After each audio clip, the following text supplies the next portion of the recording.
नमस्कार। सभी छात्र छात्राओं का हार्दिक स्वागत है।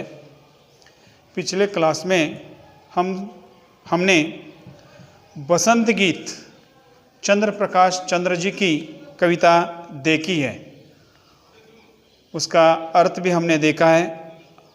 आज के क्लास में हम इस कविता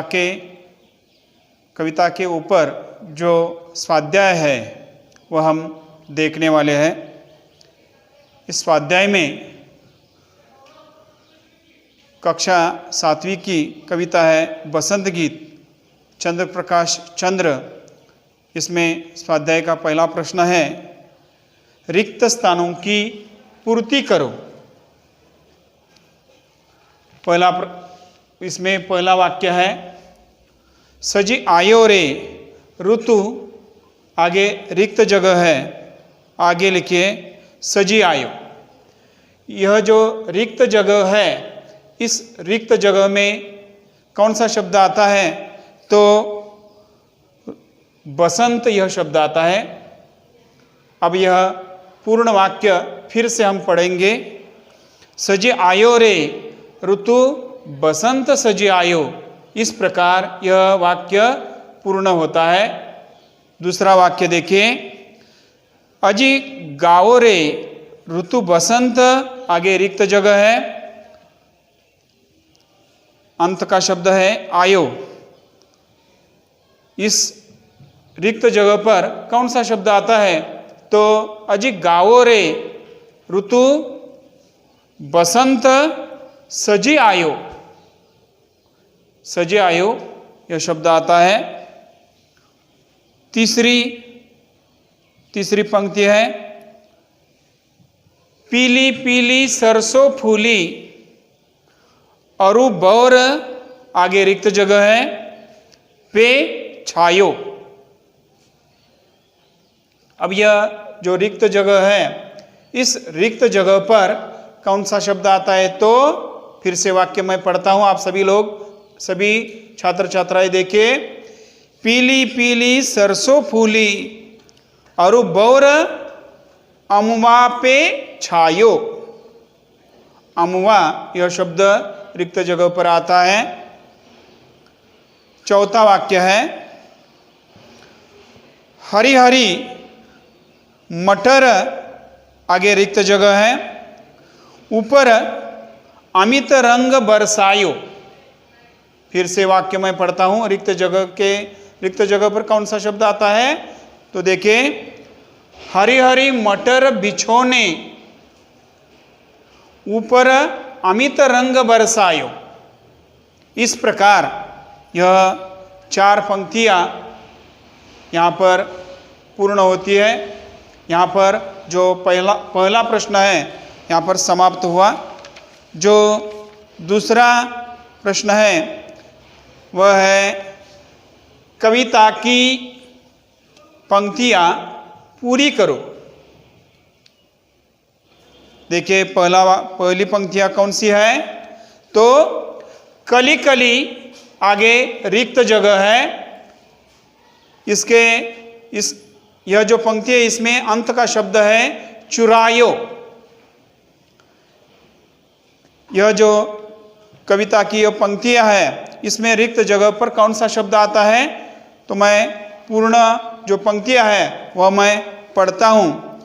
कली कली करत कलोल कुसुम मन, मंद मंद मुस्कायो, गुन गुन गुन गुन गूंजे मधुपगन, मधु मकरंद चुरायो।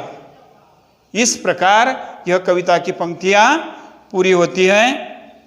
अगली जो दूसरी पंक्ति है वह बन बन, आगे रिक्त जगह है और अंत का शब्द है गयो। अंत का शब्द है गायो। देखिए फिर से मैं रिक्त जगह के साथ पूरी पंक्तियां मैं पढ़ता हूं। देखिए आप सभी लोग, बन बन बाग बगियन में, सुहनी सुगंध उड़ायो, ठुमकी ठुमकी मयूरा नाचत, गीत कोयलिया गायो। इस प्रकार कविता की पंक्तियां यहाँ पर पूरी हुई।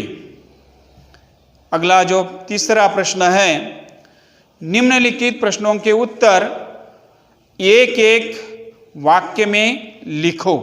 तीसरा प्रश्न है, निम्नलिखित प्रश्नों के उत्तर एक एक वाक्य में लिखो। इसमें पहला प्रश्न है, बसंत ऋतु आने पर मधुप क्या करते हैं? इसका जो उत्तर है, देखिए, बसंत ऋतु आने पर मधुप गुनगुन करते इधर से उधर उड़कर फूलों का रंग, फूलों का रस पीते हैं। इस प्रश्न का उत्तर फिर से एक बार मैं पढ़ता हूं। बसंत ऋतु आने पर मधुप गुनगुन करते इधर से उधर उड़कर फूलों का रस पीते हैं। दूसरा प्रश्न है, सुहानी सुगंध कहाँ उड़ती है? दूसरा जो प्रश्न है, सुहानी सुगंध कहाँ उड़ती है? उत्तर है, सुहानी सुगंध वनों में, बागों में उड़ती है। तीसरा प्रश्न है, मोर और कोयल क्या करते हैं? इस प्रश्न का उत्तर देखिए, मोर और कोयल क्या करते हैं? तो इस प्रश्न का उत्तर है, मोर ठुमक ठुमक कर नाचता है और कोयल गीत गाती है। अगला जो प्रश्न है चौथा, बसंत आने पर सरसों और आम में क्या परिवर्तन आता है? देखिए, इस प्रश्न का उत्तर, बसंत आने पर सरसों पर पीले पीले फूल और आम में बौर आ जाते हैं। और एक बार इस प्रश्न का उत्तर मैं पढ़ता हूं। बसंत आने पर सरसों पर पीले पीले फूल और आमों में बौर आ जाते हैं। यहाँ पर यह जो तीसरा प्रश्न है, तीसरा प्रश्न का यह जो तीसरे प्रश्न में जो चौथा अंक हमने देखा है, इसका उत्तर यहाँ पर समाप्त हुआ। इस प्रकार आप भी इस कविता पर और भी प्रश्न तैयार करके उत्तर लिखिए और अपने अध्यापकों को दिखाइए। धन्यवाद।